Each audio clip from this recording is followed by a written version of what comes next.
Party तो आरंभ हो गलानी हेले ए पर्यंत केक आसी नहीं। केक तो निहाती दरकार नहले बर्थडे गर्ल रागी जीवो। घरे तैयारी करबी हेले केमिति? मो पाखरे गोटे आइडिया अछि ट्राई करबा। एबे पार्टी रे समस्त व्यस्त एटा ही मौका केक तैयारी करिया पई।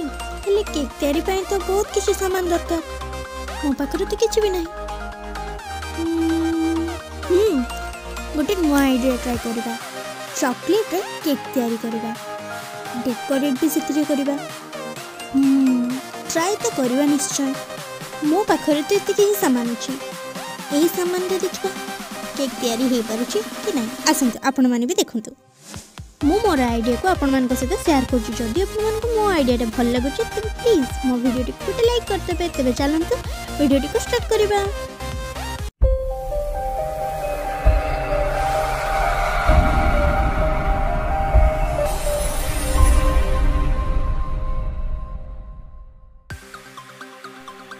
बर्थडे केक तैयारी करने पर आवश्यक सामग्री गुड़िक विषय जाना तो मुझे नहीं जेम्स रो चॉकलेट 7 पैकेट जेम्स रो चॉकलेट नहीं आउ किसी बिस्कुट आप देखिपे वीडियो रे चॉकलेट चिप्स वाला बिस्कुट नहीं जोटा यूज करने द्वारा आप चीनी यूज करने बिल्कुल भी दरकार नहीं। डेरी मिल्क चॉकलेट आ गोटे पैकेट इनो ये बहुत ही इम्पोर्टेंट इनो।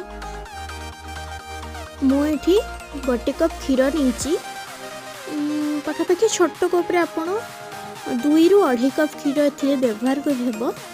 तो चलते ए बिस्कुट गुड़ा को ठीक से खोलीदेव। खोल जा सिम सिम खोली जा प्लीज प्लीज प्लीज प्लीज खोली जा।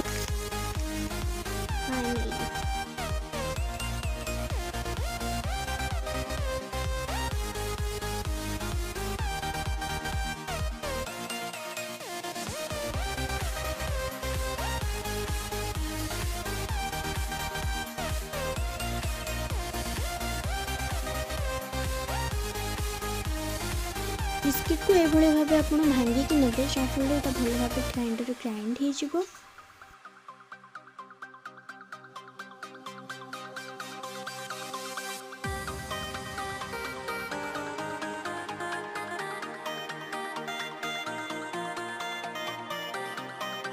आप भल भाव ग्राइंड करने जहाँफल ये गुंड हो बिस्कुटा बहुत ही स्मूथली जल्दी।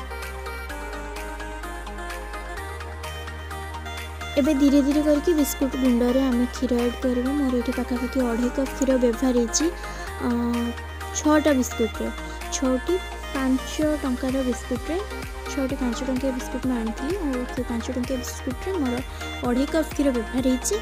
तो धीरे धीरे करके आप क्षीर से ऐड करूँ और भल भाव गोलांतु।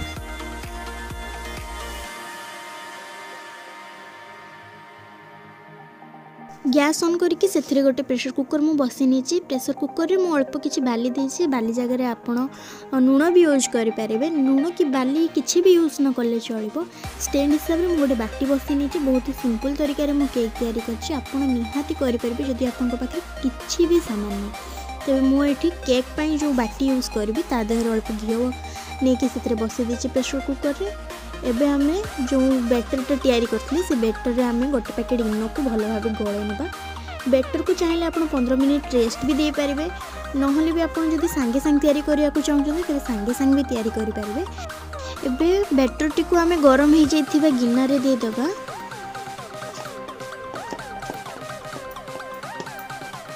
एबे स्पून सहायता बैटर टी को भल भाव स्प्रेड करनबा एवं प्रेशर कुकर सीटी को बाहर करके प्रेशर कुकर को लॉक करना। एबे यहाँ 35 ରୁ 45 मिनिट पर्यंत कुक होगा को छाड़देवा। वर्तमान केक भल भाव रेडी हो साराणी। एबे यहाँ डेकोरेट करबा।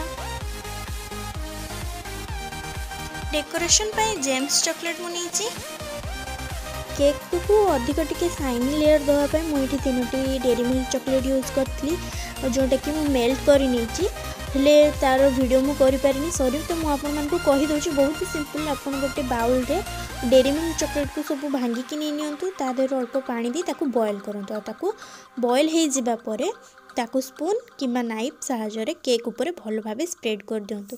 हाल्का टिके ठंडा हो आसिले गरम गरम ही ताको आपण केक ऊपर देबे आउ तापर सेटा ठंडा हो आसिले आपनकर जेली भाया सिंपल बहुत ही पतला परत ता ऊपर हो बहुत ही सुंदर देखा जीवो केकटा। एबे मु ता ऊपर जेम्स चॉकलेट सब को गोटी गोटी कर सजे दूची। तो आपण वीडियो टी एंजॉय करंतु एवं एई भली भाबे केक तैयारी करी आपण घर समस्त को खुआंतु एवं निजे खांतु एंजॉय करंतु। पुणी देखा आ गोटे न्यू वीडियो सहित पर्यंत रोचे नमस्कार। जदि आपण मानक मो वीडियो भल लगी ना तेज प्लीज लाइक करने को जम्मा भी पछेबेनि मो चैनल को शीघ्र शीघ्र सब्सक्राइब करदेवे। इतनी तो काम प्लीज कर दिंतु ना। Thanks for watching my video and support me. Love you.